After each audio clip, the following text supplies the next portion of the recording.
What's going on? Welcome back to another episode of Performance Talk. Now, listen, by popular demand, I do what I can, but I can't always grant the demand gonna be able to bless the scene. But we got Bryson back because all of you keep asking for him. Bryson, you popular on my channel. They ask for you all the time. Bring him back, bring him back. So he's back. I want to thank you for sharing your time again, bro. So let's just get into this week because I think this week, race week right here, I don't know if it'll be top with so much unfortunate events as well as race events as well as outcomes, man. So let's just get into the elephant in the room. But first, how are you doing? I'm doing okay. I think the saying is one day at a time, right? Right, And that's pretty much how I've been living. I think a lot of people have been tense this weekend for some understandable reasons, right. and I'm glad that we're kind of on the other side of it now. So that's a big positive. Definitely, especially without anything catastrophically happening. So with that being, how do you feel about that whole situation after practice and the missile attack in Formula One deciding to do certain things under certain, pressures is what I would call them. How do you feel about that? I mean, Formula One has always had a marginal relationship with countries that are maybe doing certain things that are not accepted by the wider international community. There's questions of human rights records and whether or not we should be in the given country to begin with at all. Right. That's like a generic question. But then there's a very specific question of, okay, actually, we're in the middle of an international armed conflict in Right. which weapons are being used within like a 10-mile radius of where we currently stand, right? So Hmm. then the question becomes, given the context of that, does it actually make sense to race? Um, Obviously, they decided to continue with qualifying and the race today. Hmm. Um, and there are some conflicting stories about exactly what went down behind closed doors to make that happen. Yes. But the bottom line is there needs to be more transparency between the organizers who make these decisions and sign the contracts with these organizers, with the sort of the track representatives, Right. and the people who are actually going to be there on the ground. Because I can assure you that there's all the likelihood that the people who actually sign the contract that have the specific terms of allowing these people to come to this particular race, and given the contingencies of what could happen if something bad happened, Hmm. the people who sign that very likely aren't actually in danger now, right? They're thousands of miles away, Right.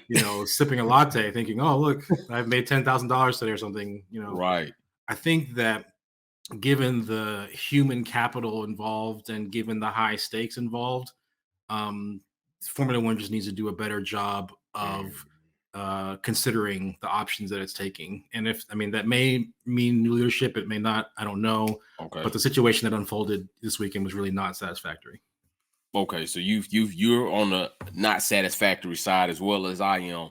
With that being said, talking about leadership, how do you feel about Stefan being point in that leadership to that level? Because we know there are probably several up there. We got Liberty Media in the mix, but how do you feel about Stefan as far as his role? Do you feel like his role he's acting as integrity of Formula One and people, or you feel like more like product and finances? Yeah, I mean, pretty much everyone who works, in Formula One and even for the FIA has a history in motorsport, right? So Mhm. Stefano worked at Ferrari for many years, and everyone knew him very Right. well from there. When you actually go into the corporate side of it, there's no question that seemingly everyone who makes that journey behaves slightly differently than you might expect them to behave, based on their pure motorsport background. I think Ross Brawn is like that, maybe even Pat Simmons to a degree. I don't know. What I would say is I'm sure Stefano Domenicali is a great guy. There have Mhm. been at least a couple of situations where there have been a couple of decisions he has made and things that he has said that have given me Mhm. pause. Okay. Okay, that make me question whether or not he has a full picture of what he's in control over. Mm. That's not being said that he has to be removed immediately, but Okay. there have been questions raised. That's what I'll say. Okay. All right. So questions raised. We are fortunate that nothing did take place, especially with something superseding the attack on the oil as far as like the race. Cause I think a lot of people were, including myself, were in fear or very worried that the race itself might be attacked because given history of as far as terroristic attacks are concerned, now this one seemed more isolated to a group, but you never know the group that they attacked actually had some part stakeholder as far as in this race. Am I correct? Not if they were a sponsor. Yeah, Like it's actually worse than that. the family, correct? The family owns that. So Aramco not only was like the sponsor of this particular race, and that's their facility is what was attacked in Jeddah. They're like a title sponsor of Formula One, right? They officially sponsor some news outlets now, right? In the form that report on Formula One, they are heavily involved with the business of Formula One, and so it's entirely possible that someone who is marginalized to the point of attacking people with violent weapons could definitely have made the decision in the haste that, hey, actually, I want to really make you feel the pain of your decisions and attack this race, and the F1 community could be caught in the crossfire. Right. There was much discussion made of assurances during the weekend. We were given assurances that either A, we have the best security people here and there's no way anyone can get in, or B, we've talked to people who are doing this and they won't attack. They've told us they won't attack the event. And what I'm saying is, like, if you're in a position where you're, firing missiles on another city, why should I take your word for it? Right. Exactly. I'm happy that in this particular situation it turned out to be okay and there really didn't seem to be an issue. But broadly speaking, someone's waving a gun at me and they say, listen, let me in the room. I won't hurt you. Because I do have a gun though. I'm like, I'd rather just not let you in. Let you in, exactly. if I have the choice. So I think, as I said before, we definitely don't want Formula One actively engaged in business in the country that's in an armed conflict, right on your doorstep. Right. They have this very, public sort of, anti-war status that definitely has been discussed recently in the invasion of Ukraine, which we support, of course. But there's a juxtaposition there we have to be honest about when we're talking about no war message, and then missile attacks are happening, within earshot, essentially. Yeah. So I just think that we need to spend some time, thinking carefully about how we want to proceed and doing everything we can to make good decisions. That's all we can do. So how do you feel about because they got rid of the race in Russia. They didn't go there, but they're here. And now this literally happens less than 10 miles from the track. Do you feel, as far as your opinion, because I don't want people indicting you like, oh, Bryson, just your opinion. Do you feel like Formula One should return to Russia? And if they decide not to return to Russia, should they also consider not returning to Saudi or that? Or do you feel like the financial support from Saudi and the Eastern country is so great that they don't have that option? I mean, we obviously are wading into the waters of, political things and economic things. What I would say on the matter is that, I personally, I don't think, and a lot of people, I don't think they have a problem with Russians per se. Right. It's Russian leadership that seems to be the issue right now. Bingo. There are tens of thousands, if not millions of people who are interested in the same things that we're interested in. Exactly. They are Russian. It's just that their leadership is not. Right. And I think that's something that has to be considered. I think, coming kind of from an aerospace background, I know personal stories of NASA astronauts and Russia cosmonauts working together harmoniously and very efficiently all the way through this conflict. And the fact that they have so much respect for each other, because you have to in space, the fact they have so much respect for each other convinces me that we can make progress here on Earth as well. So that's all I'll say about it. But that's good enough for me, man. So let's get into some Ferrari talk with the other F word. Ferrari and Formula One. What do you think about Ferrari, man? I think they're doing.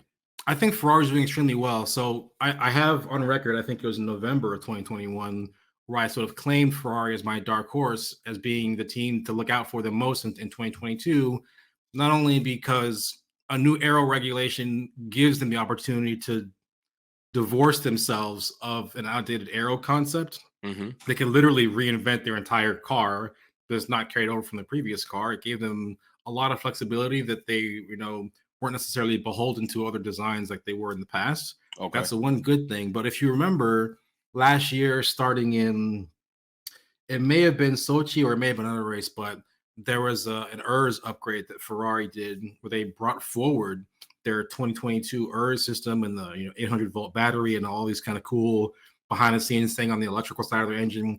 They brought that forward last year to test it out to make sure it would be ready for this year. And I can tell you that if you look at the point scoring between Ferrari and like McLaren towards the end of the year, they were similar, like all the way up until that point. And then that ERS upgrade comes, and then suddenly the separation, there's divergence there.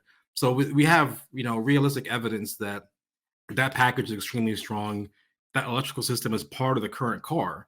So even though people don't understand the aero concept as much as they'd like to, and even F1 designers say they thought that the car looked like it was designed by committee, the fact of the matter is you don't have to understand why something works in order for it to work. As weird as it looks, it clearly works. I love it actually. Yeah, it clearly works. It clearly works. So it's like vacuum sealed is what it looks like. Right. I love it, man. I've loved it since they launched it. When I saw their design, I loved it, man, just because of the curves. And I'm a plain guy, so the front view of those side piles just was really attractive to me. The top view from the curve, the way they're directing that area and events, I actually loved it. A lot of people thought it was bulky. I heard a lot of Troy lawnmower built jokes, but that's what I'm saying. What's so ironic is there's this kind of historical revisionism that happens with cars. It's almost like people say, well, this is garbage, this looks terrible, we don't even like the way this looks, let's do something else. And then suddenly it starts winning races. And then years later, they're like, this thing was amazing. It was incredible the entire time. We always knew. People can never be honest about their real-time opinions. Right. What I'll say about Ferrari is they have the hybrid power to be successful. They have the downforce to be successful. It's one of the things that has really helped them versus Red Bull. Red Bull has insane top speeds currently, which is why they won Jeddah. But Ferrari has some excellent downforce. They still get porpoising every now and then, but honestly, it appears that getting the porpoising problem is actually correlated with how much downforce you have. We actually have based on experience, because if you remember, in the Barcelona test, right, and in the Bahrain test, McLaren had like the lowest porpoising problem at all. Everyone said, wow, the McLaren is so stable. What are they doing to actually get this incredible solution? Are they doing something tricky to have stronger vortices slinging the edge of the floor to make the diffuser work better and the venturi tunnels and all these explanations? At the end of the day, it seems like the most actual explanation is that they're down 100 points on downforce. Right? They don't have the downforce to push the car to the ground enough to create the problem. Right? That actually seems to be the most likely explanation at this point in time. Yes. Now, if you take that same reasoning and you apply it to a team like Mercedes, suddenly some of the things they're saying could actually start making sense. Where you're like, all right, well, if the reason why hypothesis, right? Yes. If the reason why McLaren is having such a minor issue with porpoising is because they have low downforce, maybe it makes sense that Mercedes has an extreme problem with porpoising because they have a ton of downforce. Which is what they've been saying about their zero pod side pod design, right? Right. It's just that they've been having to make modifications and mitigation decisions in order to prevent it from being too violent, because you can't race like that. That being said, the power of Mercedes is something that's been a topic of issue recently. Okay. Early on, Toto and others have been saying essentially this is a function of drag, which it very well could be. But there was some analysis done recently that showed clear evidence of clipping at the end of the long straight in Saudi. And for those who don't know, clipping is basically just running out of electrical power at the end of the straight because you can't regen it enough and you can't, get enough of it from the MGUH, which is off the turbo. And that is evidence that maybe they have some work to do on the electrical side. And what I would just briefly say about that is I'm not worried about it necessarily. In fact, I'm happy about it because everyone talks about the engine freeze that we've been having recently. The engine freeze date is for the internal combustion engine. That freeze date was in March, but the freeze date for many of the electrical components isn't until September. So they got time. If they actually want to make changes, they can, and they've done it before. I think in 2019, I think they actually had a problem with the ERS, but they fixed it, pretty quickly. So, man, but September. like, let's say they do get a handle on it. When do you think you say, yo, I'm very concerned at this point in time in the season that it has not showed progress to the point where they are going to be competitive? Because I think competitive is like a perspective. Because to me, they're reliable. And I always say that the best ability is availability. So, like, to be available, although you're not the all-star on a team, Mhm. if somebody goes down, are you ready and are you available to take that spot so that you get your moment to shine? And I kind of think, to me, that's kind of how analogy I have for the first round. Mercedes was available, they were consistent, they were reliable. Something happened in the race, they were there, and And they have Lewis Hamilton too. and they got Lewis Hamilton. They No got doubt Lewis about it. They Hamilton. got Lewis Yeah, yeah. Hamilton. So Yeah. when is there a point where you're gonna say, like, yo, this is going too long without seeing enough progress for them to be competitive with Red Bull and Ferrari, with Ferrari and Red Bull as the constructors championship sits right now? Yeah, so there's two parts of that. So the short answer is probably after Imola, right? Okay. Because Imola is really, right, there's probably 2 or 3 stages of developments that are coming to fix this porpoising issue. And I think they're definitely going to be on the car by Imola, maybe, Barcelona. We don't know exactly when, but the European season, that really starts, there's going to be some big updates. Okay. I think that even if they don't make any improvements on the power side, the lap time they stand to gain with the aero improvements should actually be enough to put them, on level with Red Bull and Ferrari. And I think that they're able to make some modifications or improvements to the power unit side that would actually put them potentially ahead. This question of when am I going to be concerned? Even that is kind of questionable, because Right. here's the situation we find ourselves in, right? Mercedes has delivered a solution for their car that is in principle very, very fast, but it's clearly underdeveloped, right? There are aspects of it Okay. that aren't understood and aren't fully understood or incorporated into their game plan to Yeah. be able to run properly. It's not ready yet, but we know that when it is ready, it can be very fast. The Right. question then becomes, all right, well, at what point do you have enough empirical data on the track to say, even when you fix the porpoising issue, Mhm. is that performance realized that you saw in the safety in the wind tunnel, right? Now, if they fix the porpoising issue completely and still don't have the performance to be able to actually compete with the Red Bull or Ferrari, Mhm. then I think you can actually still not give up hope, Right. because you can adopt a different side pod design. This is the beauty of True. Mercedes's very True. tight Their packaging. design. Yeah. Yeah, their packaging is so incredibly tight that actually enables this zero side pod concept, that if they want to adopt the Ferrari side pod or Right. just They can. or Red Bull, it's just a matter of extending it. They've already done the hard work of moving the mechanical stuff. Right. Whereas, Ferrari and Red Bull and others, they can't do what Mercedes are doing, because they would have to completely Completely redo their readjust. cooling. And not only that, but like the monocoque isn't shaped properly to actually fit the radiators that like deep into it. It actually requires like a cavity that's so Gotcha. recessed in there. So I think that even if you pass your, like, you know, in case of emergency date, for Mercedes, it's Right. still not an emergency, because they have the design freedom by their previous decisions that they've made to adopt any side pod design they want, if that concept is Gotcha. right. For example, we saw a different side pod in Barcelona testing. Right? Yeah. It's sitting in a shed somewhere. They can just put it Right. back. They can just pull They it can out. just put it back on if they really have to.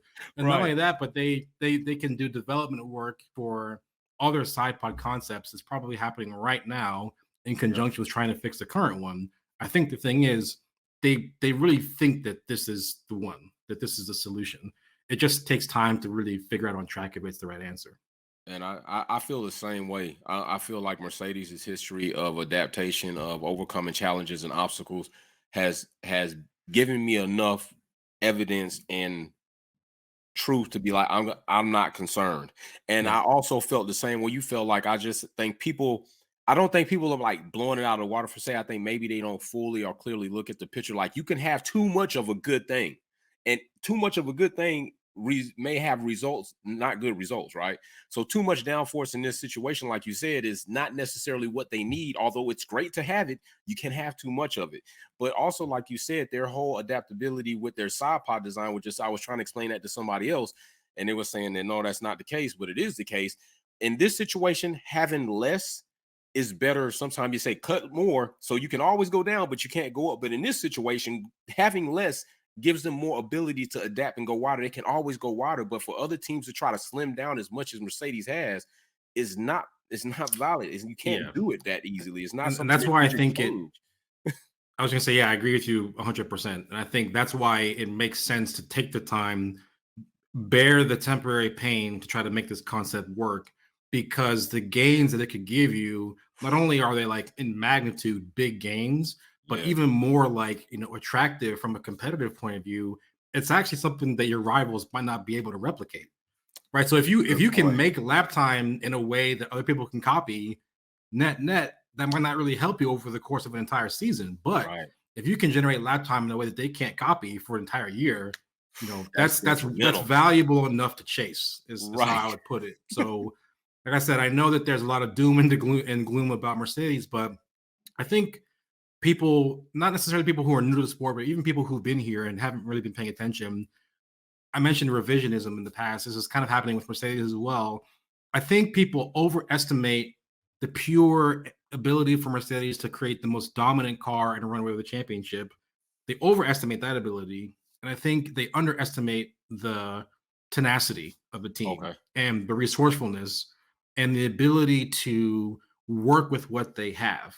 I think people are, I mean, look, there's a reason why Mercedes is one of the most feared teams on the grid, right? It's not because they're just better than everyone else, and they oftentimes are. Right. It's because they just don't go away. They don't. Every time, and this is the psychological damage that Lewis does and Mercedes does. Two of the people. Every time that you think you've beaten them, they keep coming back, and you're like, it sometimes it staggers belief Yes. to see a team that is so clearly on the back foot fight their way back. I mean, if you look at 2017 or even 2018, Ferrari won the first couple rounds or 2 out of 3 rounds to begin with, Yes. and they were ahead, and Mercedes is not ahead. But did they win the championship? No, No. they did No. it because Mercedes does not go away. So Right.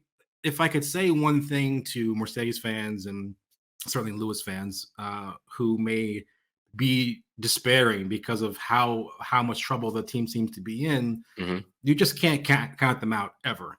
Ever. I wouldn't count out the combination of Lewis Hamilton and Mercedes under really any circumstances, and I think the last 4 or 5 rounds of last season proved that to me. Prove that. I Got you. think it was like, look, you're way behind, Lewis. Okay, you're gonna have to win 4 races in a row, okay, to Right. even have a shot at winning the championships. Just just accept that you've been defeated. Pack it And up. he pulled out that team and that driver pulled out one of the most incredible 4-race Comeback. spans I'd ever seen. Right. And if it weren't for human error, they Right. would have won anyway. They would have won it. They would have won. Across the board. Yeah. So it just doesn't make sense from a historical perspective or from like an engineering perspective to give up on Mercedes, especially given the progress that they're able to make and the drivers they have. I have a lot of confidence in that team.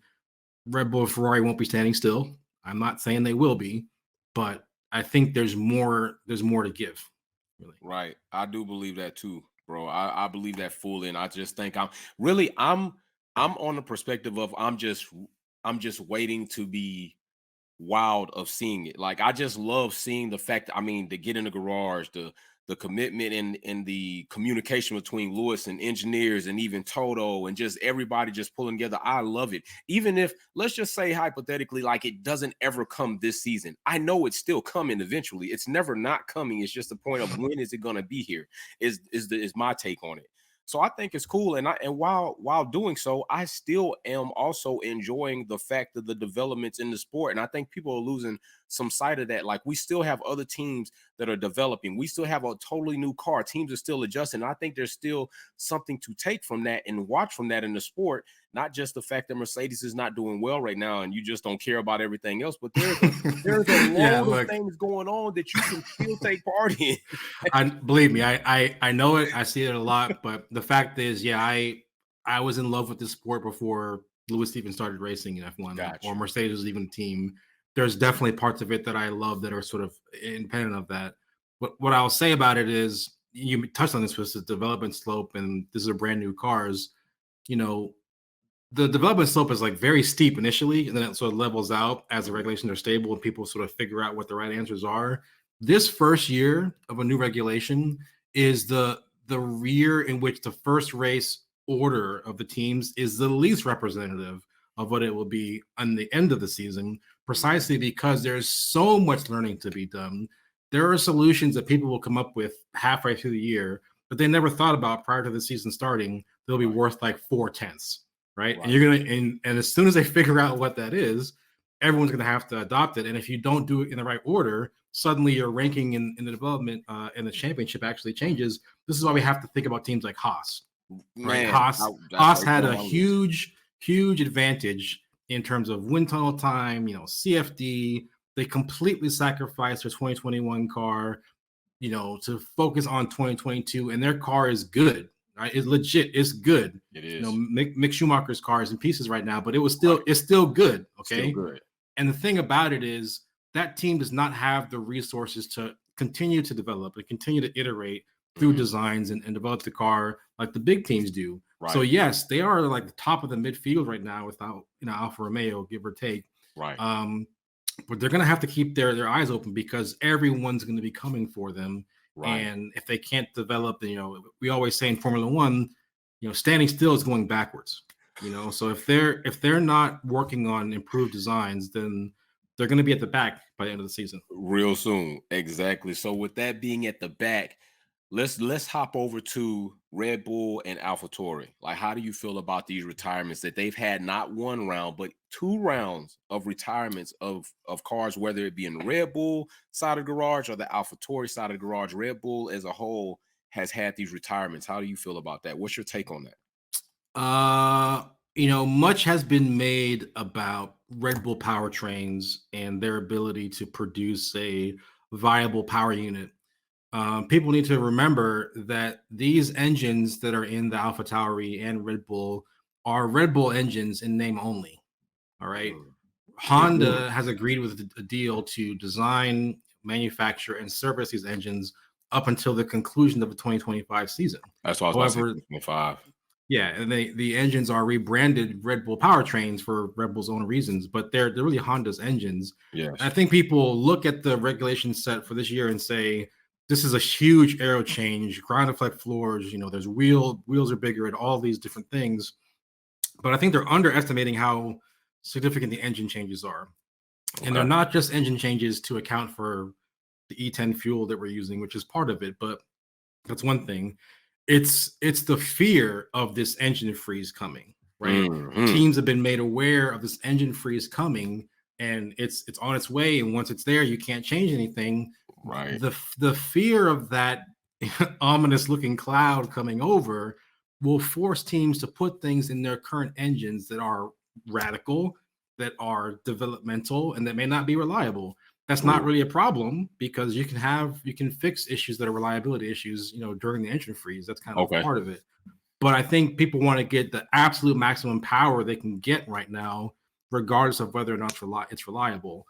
Gotcha. And so, just to be clear, I think the issues with Red Bull's retirement in Bahrain is really more to the team than what Honda was doing. Okay. They had fuel system issues related to pickup that may have actually been related to vapor lock at start of the engines of fuel. Yeah. That was a fundamentally different thing that happened to Pierre Gasly in Bahrain. He had an MGU-K failure, I think it was. Mm-hmm. And then, Yuki Tsunoda has an issue, Yes. It is something to consider that there are problems, but they're not alone. And I think the race today in Jeddah proved that, Fernando Alonso had problems. Lap 37 was a killer, wasn't it? And Ricardo had a problem too.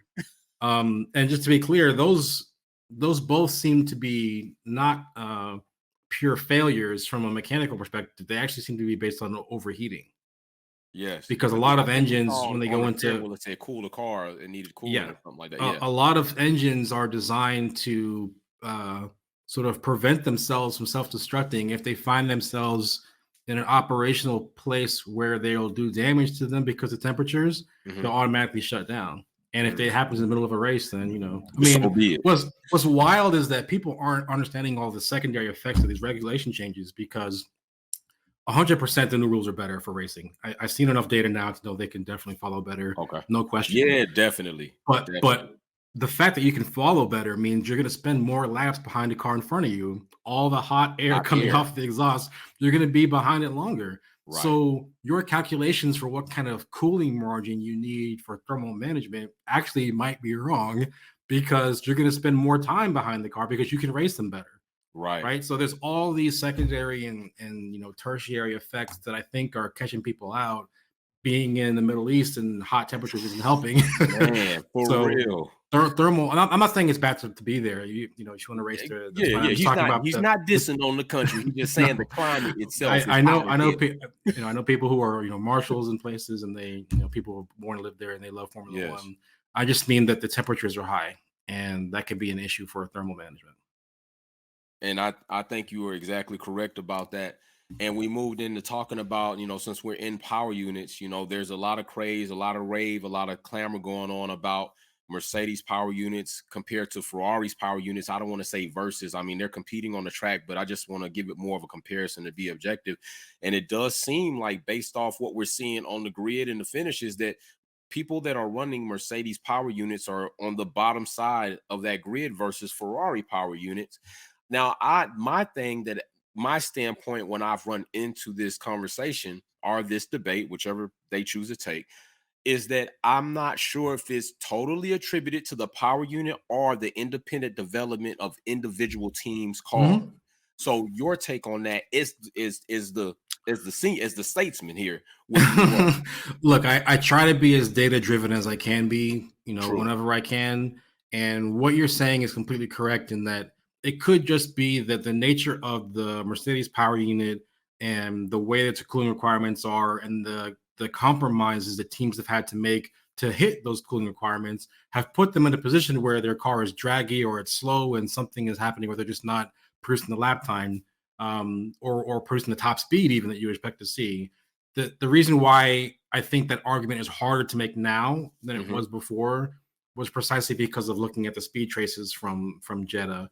And qualifying, and this is one of the beauties of the democratization of information. Average fans who have skill and ability can analyze data on their own and don't have to wait for what Formula One officially or teams officially say. If we have information about your speed traces, and we can see that 2 out of 3 or 3 out of 4 or whatever it was of the Mercedes cars are suddenly dropping pace at the end of long straights because of this clipping phenomenon that I mentioned before with losing ERS energy. That's not a question of car setup, right? Gotcha. If one car is more drag than another car, this curve where you're building speed has like a slightly different height. This one's up here, or this one's down there. It's a smooth curve.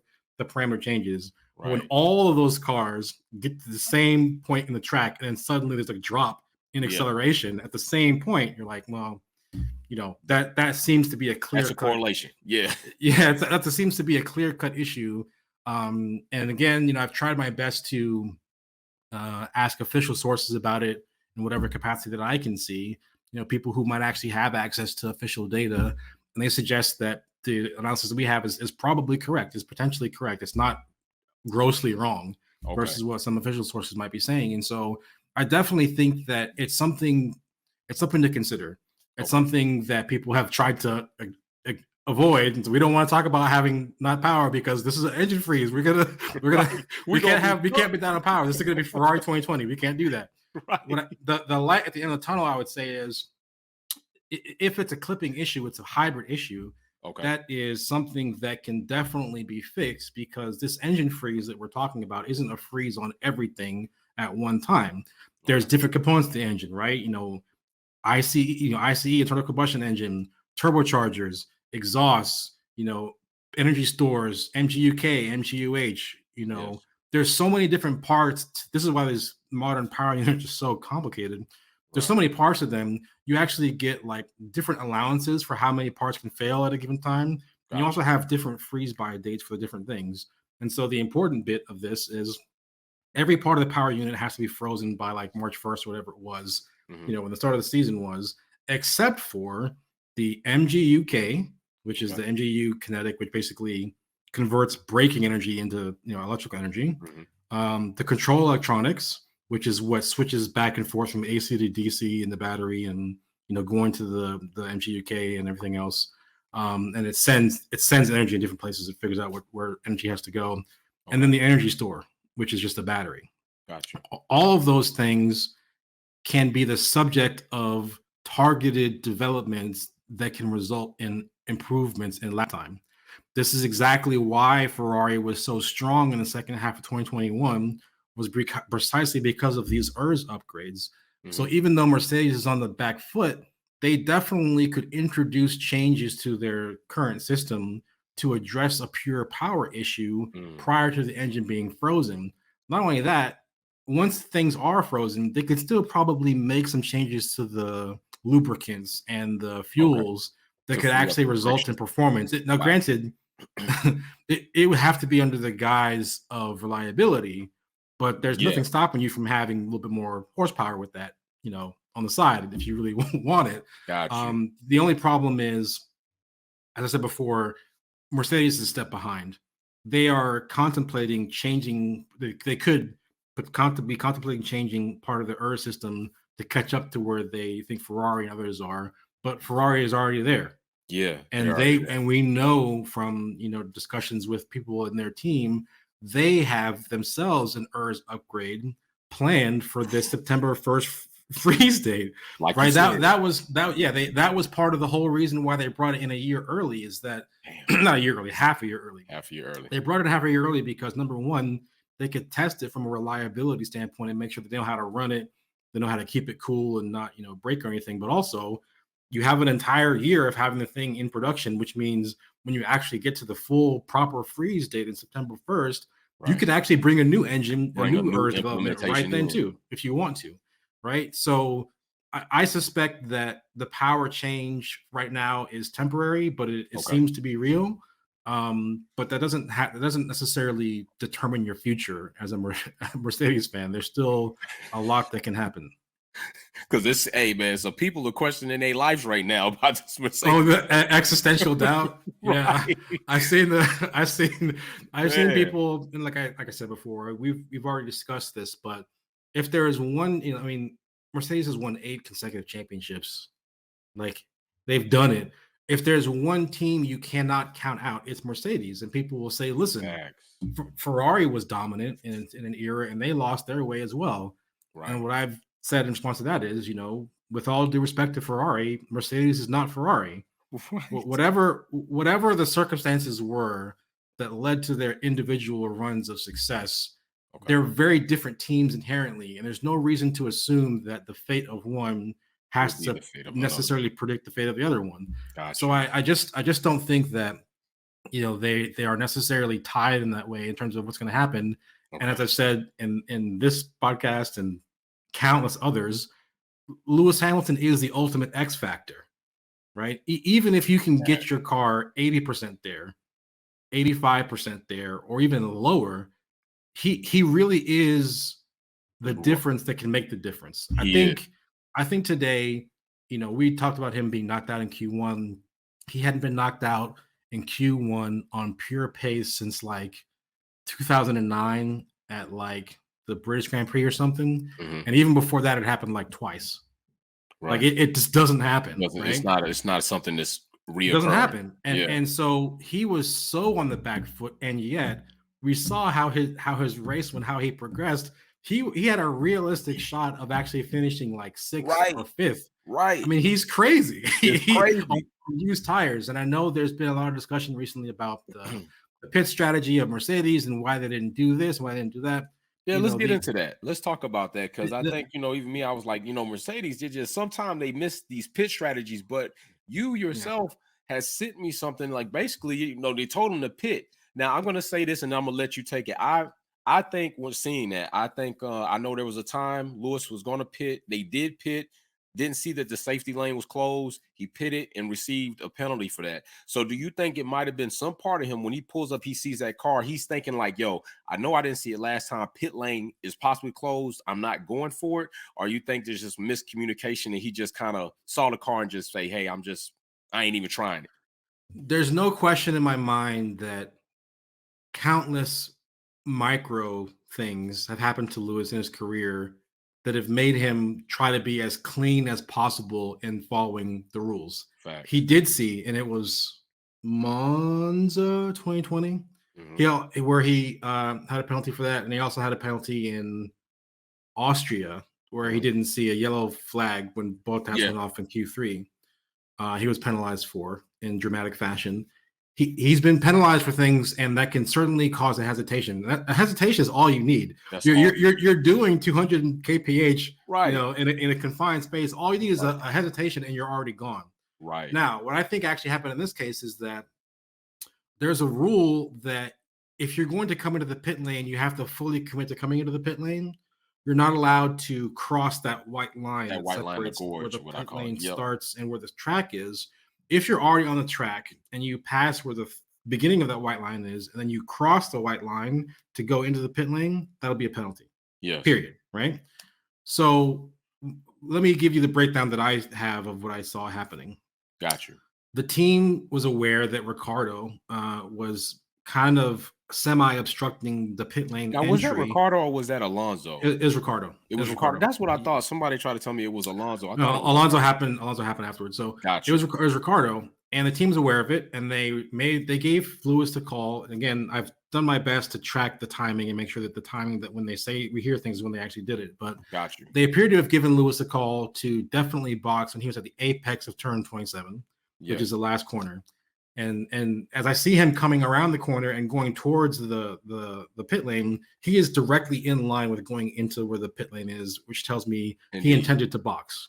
Now he sees Ricciardo. He's not surprised by Ricciardo being there. There have been some discussion saying he just didn't know he was there. That's not what I think happened. Okay. What I think caught him out was exactly where Ricciardo was side to side in relation to where that white line is. The white line. And I think his and also like front to back where he was because he was still rolling.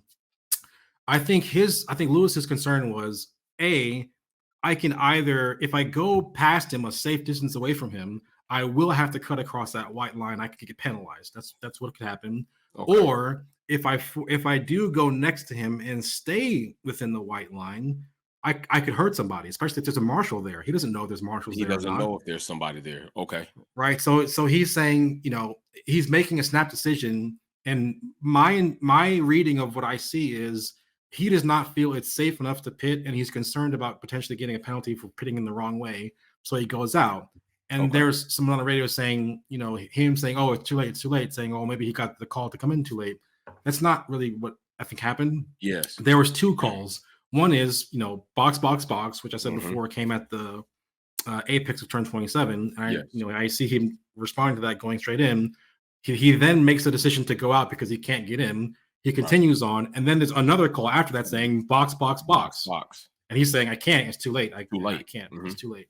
And so I think that at the end of the day, look, many of us have bemoaned the strategic decisions of Mercedes in history.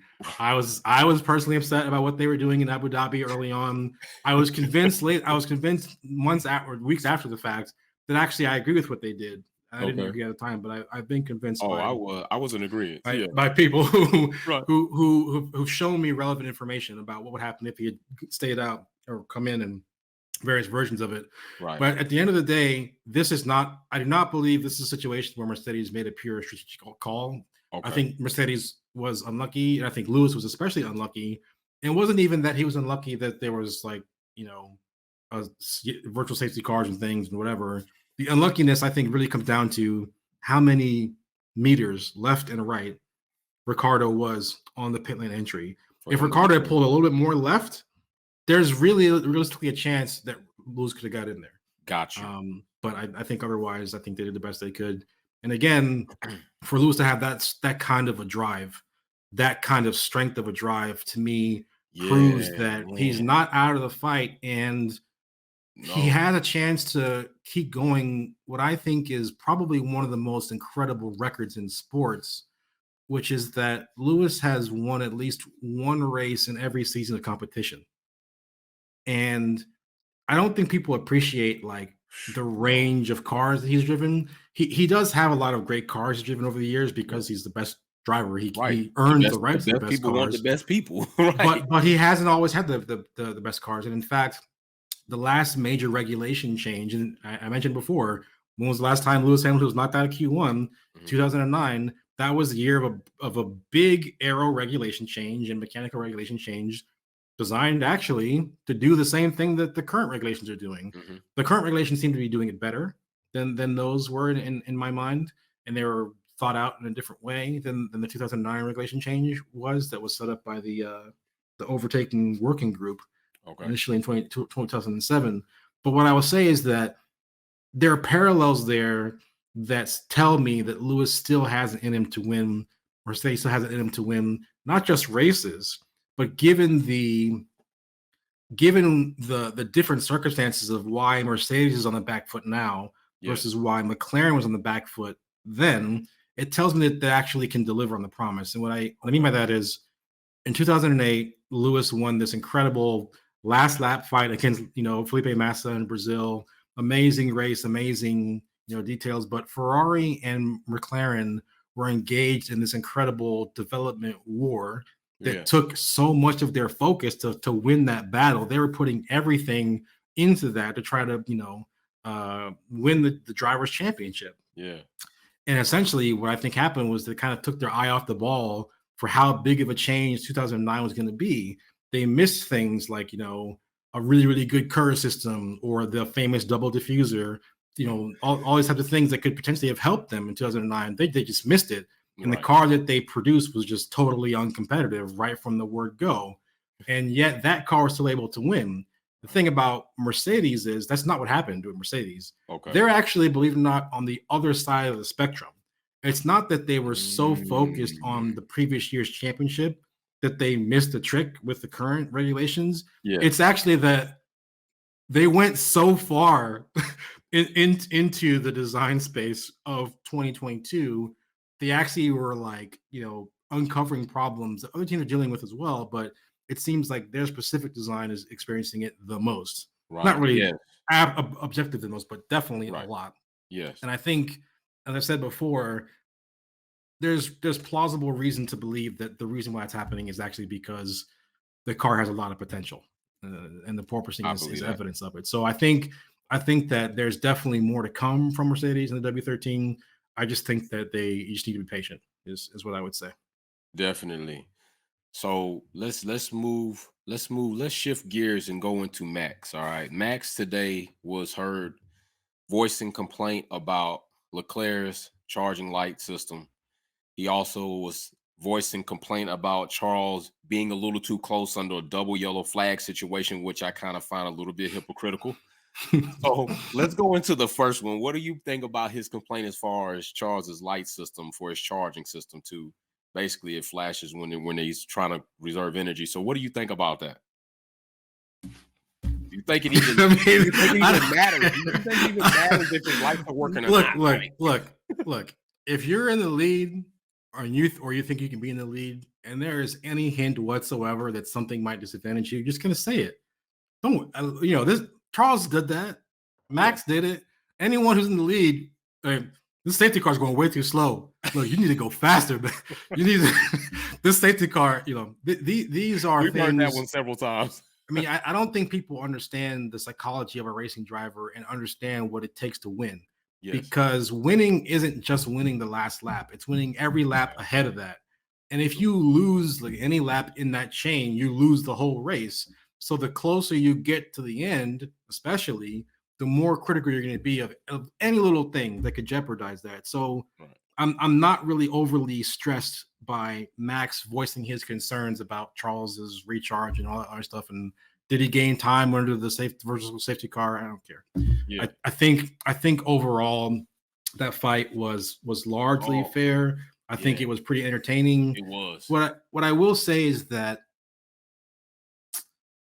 Leclerc versus Verstappen has a very different flavor to Verstappen versus Hamilton. And obviously, there is a huge history between Verstappen and Leclerc where they are intimately familiar with one another. And since karting, since karting, they know each other well enough for Max to have a doubt whether or not they will come together if there's a big move. And Max still makes big moves. He does that all the time. There's a doubt in his mind about what he will be able to do with a compliant, dance partner, so to speak, in this wheel-to-wheel combat. I believe that given Lewis's history and given Lewis's background as arguably one of the cleanest drivers around, there you go. Honestly, he definitely can have the odd mistake here and there and have a miscommunication with someone and crash, but he's never sending it down the inside, pushing someone off wide and going off wide himself. He just doesn't do that. And Max knows this. Right. And I think I don't think there was any real doubt in Max's mind last year that he could be, some might say, assertive. Others might say bullying with the car, with what he did with the car, because he had a very high degree of confidence in what Lewis would do. He would back out of it. And, because he was ahead in points, he really, had that idea sort of firmed in his mind. I just don't think he has that same attitude towards Charles. And what I think Max should do, if he doesn't listen to this, but maybe he does. I think there will be a time when Lewis Hamilton and Max Verstappen will go wheel to wheel again. And my advice to Max is, given the events of Abu Dhabi, how that all unfolded, and the experience of an entire year, don't assume that you'll be able to do the same things with Lewis in 2022 that were done in 2021. Not only because of the different FIA structure and how penalties are applied, but Lewis's attitude, I think, has fundamentally changed. So, Max, in case you're listening, just be careful. Things might not be the same as they were last year. Right. Tread very differently, because this beast has changed. It's morphed. It's not the same. And I think you are completely right. And I've said that to people. Matter of fact, we spoke on it a little bit in our last podcast about, I think people they underestimate or undervalue Lewis's reactions. Like, everybody's reactions or aggression is not the same. Like, somebody like Lewis, you have to watch certain character details. The way he responds in interviews is like unlike any other driver, even under pressure or under attack. So when Lewis does things like he did in that last press conference, and he's like, we don't make mistakes. Like, why would you say that to that reporter? That to me is like, yo, you might want to chill, pump your brakes, homie. He ain't really feeling this. So Lewis, I think when he gets the opportunity, and I think he's really craving the opportunity. Like, I just want to be up there to fight. Like, just put me up there. And when he gets there, when that time happens, you're right. Max is going to need to tread differently. I'm not going to say tread lightly. You're going to need to tread differently, because if you try him the same way, and I said this in one of my podcasts, don't be surprised when the bully steps up again, and then the person that's been getting bullied puts their fist up. Like, that's probably what's going to happen. Yeah, and I think it's actually kind of ironic, especially for people that are new to the sport. They see Lewis Hamilton and how overtly great he is, how much success he had, and assume that anyone who challenges him is the underdog, right? You're the underdog. You're going up against this established figure, this established person.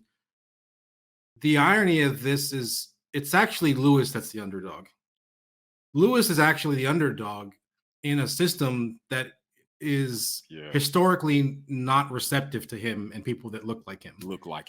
These things don't have to be conscious or deliberate or even like overt, but he's very cognizant of the fact that he is the first one and the only person that looks like him to be in a certain space and to be as successful as he is.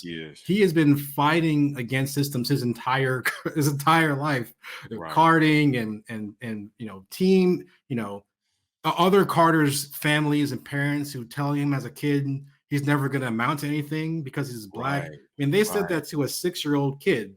Right. Okay? He is actually the underdog in this story. The difference is he's just been able to beat it. He's been successful enough to beat it. And for people who think that I am sensationalizing this or bringing race into things or talking about Lewis Hamilton like he's not every other driver. Let's just be clear. A marshal was kicked out of the Saudi Grand Prix Thank you. for posting publicly that he hoped Lewis Hamilton died in a crash. Right. Now, this is not just someone on the internet who has lost their sense. This is somebody who's directly related to this. And this is not even just someone who was at the event. This is someone whose job description literally could involve saving Lewis's life. Right. And the person who is responsible for saving your life, potentially putting their own life in danger to save you, because there could be fire and who don't knows what you saw Roman's crash. Right. That person has said publicly, forget what they're saying privately. They said publicly, I hope he dies in the crash. Right. That is not normal behavior. No. And I think people need to be honest about why that is and the reality of it. I mean, motorsports is dangerous. Right. We saw that with Mick's crazy crash. I was very worried about that in qualifying. Even if you go back to Roman's crash, that incredible story of the suit protecting him from the fire and the halo protecting him as he slipped through the barrier. The fact of the matter is, and people don't want to talk about this, but the fact of the matter is, despite all of those incredible safety innovations, the thing that ultimately saved Romain Grosjean's life was that he remained conscious. Oh, definitely. Bro. He remained conscious. Because the fire that engulfed him in the car was so severe, there was no way for people to put it out fast enough to save him. The only way that he was able to be saved was for him to save himself, and it took him 3 or 4 tries to do it. Right, if I remember correctly. Right. So just Formula One can be such an amazing sport. It can be so incredible, the engineering and the athleticism of the drivers and the dynamics and the show and all the things we love about it, but it's dangerous. Right. And to have a person who is charged with preserving your safety say something like that is something that everyone needs to think carefully about why it's happening and then what we're doing about it. I think the person was eventually forced to quit, but if that weren't for a public pressure campaign, who knows what would have happened? It's and a who else? Situation. And you gotta think. Like, I don't want to say no because I don't want to indict anybody, and I don't want to say speak factual if I don't have the proof or the evidence. But you have to think about if that person came out and felt comfortable enough to say something to that magnitude right in the midst of an event which they are working for publicly, as you said. Then I have to wonder, like, how many more people associated with him that might be involved in those rankings may feel the same way. And and when you just have to think about the possibilities of that, that's crazy. And people don't realize, like, you're the person they're talking about. He has to race with that. So that's on his mind. Like, yo, if I get into a situation, are these people going to do what they need to do in order to save me? Now, not granted, like, I'm certain. I'll say certain. I'm pretty sure it's not majority. I'll say not majority. But it doesn't take majority to have a situation that happens just like that, and then the life is over. So that's something that he has to worry about. Is everybody else having to worry about that? I don't know, but it wasn't publicly announced, so I can say I know for a fact Lewis Hamilton is having to worry about that. Yeah, and the thing that people don't realize is Lewis does try to, not do too many crazy things online. He makes a post every now and then, saying he likes hanging out with Bottas and congratulations and things. But he sees things. He's aware of what people say about him. And I think that the psychological impact that could have on someone should not be underestimated. I believe that once the visor goes down, he is completely focused on the task at hand and will do whatever it takes to win. And he's incredibly adept at doing that. But I just think that people need to, there doesn't seem to be a consideration for what he might be going through. People talk about Abu Dhabi and how unfair it would be to take a championship away from Max because he didn't do anything wrong. Lewis did less wrong, arguably, and the psychological burden that he went through at the end of that race, as evidenced by the time he sat in the car. I don't think anyone can actually understand how painful that was except for him. Man, you are saying it, bro.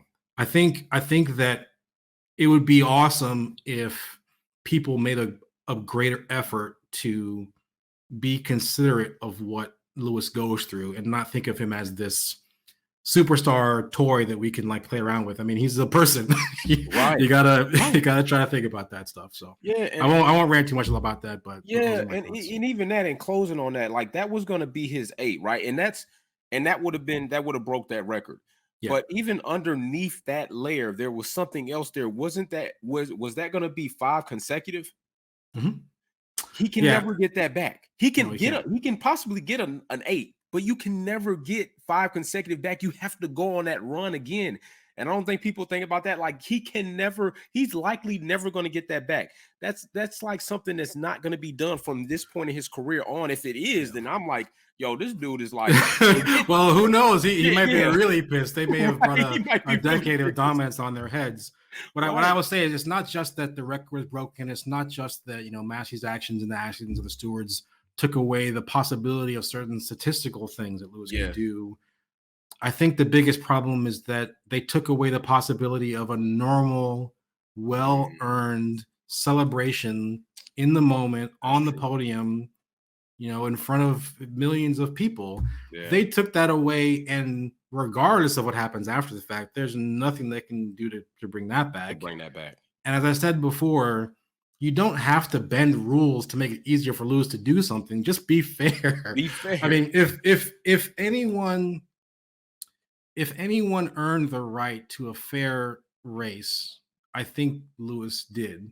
Okay. And someone will say, no, this wasn't intentional. This is just an accident that someone made. And it's like, well, the first thing I would say is you should already be taking extra care to be fair in the final race of the season. You shouldn't be discarding regulations on the fly because of entertainment or whatever. You should already be thinking carefully about it, which they weren't. Yeah, that's But worse is that the stewards could have definitely fixed this Massey's decision if they wanted to.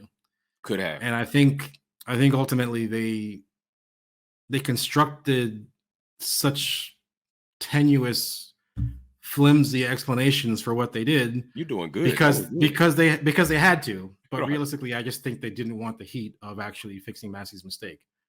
Damn. So those are all things. And we talk about being on Twitter and how useful it is to interact with people and talk to people. It's such a powerful community. It is. My pinned tweet really is essentially that what happened to Lewis in Abu Dhabi was wrong. Yeah. And it's always going to be wrong. Always.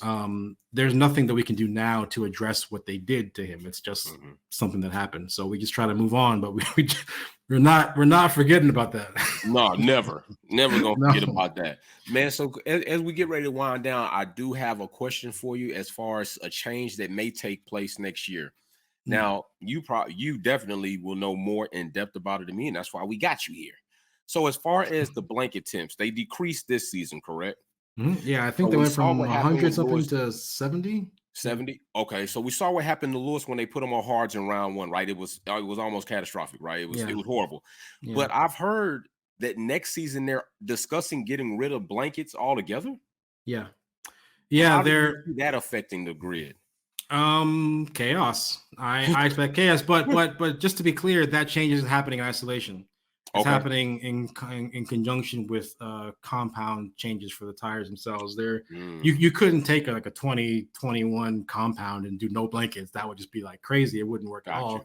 But they're trying to sort of move these two things together, right? So Which they're trying was the reason for the prototypes. Was that the reason for the prototypes and testing? Or was that something? There may be more going on there than that. I don't want to speculate on what I don't know. I got you. But what I will say is that it'll happen eventually. No but what I will say is that they're definitely trying to phase out tire blankets because they're expensive. Number one. Number two, it makes things a lot more interesting. Mixing up the grid, they're looking for ways to create jeopardy and variation. It's more entertaining. I don't have any problems with rules that are designed to make the sport more entertaining. That's what the whole aero regulations is about. Right. What I have a problem with is changing the rules during the competition. That's what you can't do. Yeah. That's all you. That's it. You're saying. Got you. Yeah.